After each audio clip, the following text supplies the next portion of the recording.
will of resistance to truth. Is the Bible the truth?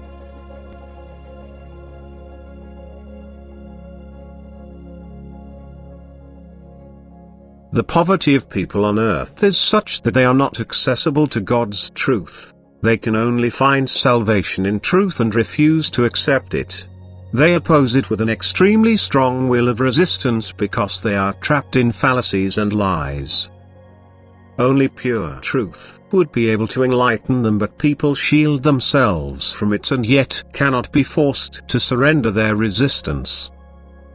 This is proof that God's adversary has great power over humanity, and particularly during the period before the end. It is proof that heaven is suffering violence, and whoever wants to seize it for himself has to use force. He has to take a forcible step and achieve his separation from all falsehood, all untruth. He also has to be ready to surrender his knowledge if he wants to receive pure truth. Above all, he has to desire the truth with all his heart and mind. Then he will be able to withstand God's adversary, and then the adversary's power will be broken. Who gives you humans the assurance that the ancient, adopted records correspond to the truth? Why do you cling so firmly to the distorted reports of human inadequacy and do not consider the words spoken on earth by the Lord himself? And his words can truly be correctly understood if they are not just contemplated by the intellect but also by the heart. Although his words can indeed be misunderstood as well, they will always allow for the meaning which corresponds to the pure truth. But this does not apply to the words which were added by human beings to the pure gospel of Jesus Christ.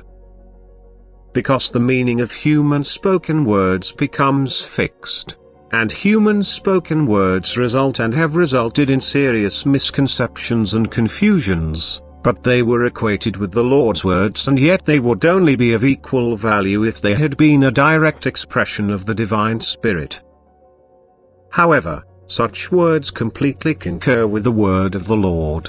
You can severely hurt yourselves if you commit yourselves to words that deal with human nature far too humanly.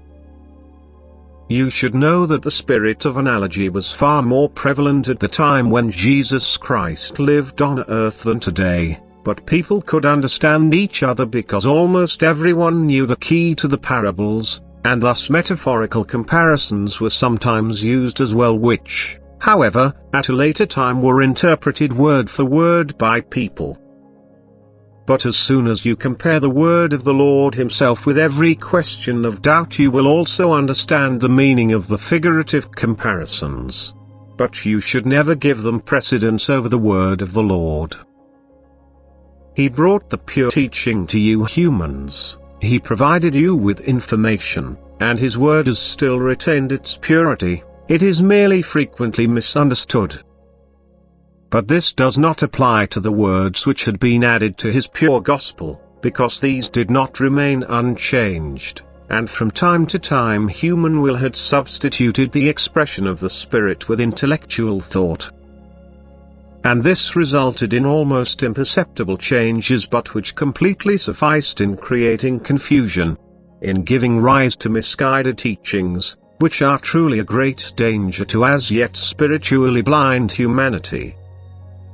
And this, too, is a reason why God reveals himself over and over again to human beings, why he, as the eternal truth, repeatedly transmits the truth to earth, why he imparts his gospel in all purity to those who, in their desire for truth, pray to him for it and are willing to pass it on.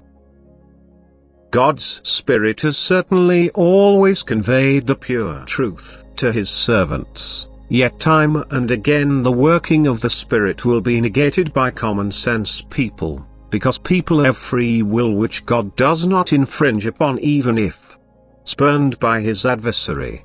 It interferes with the pure truth.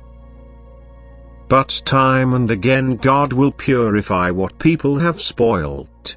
Time and again the eternal truth itself will reveal itself.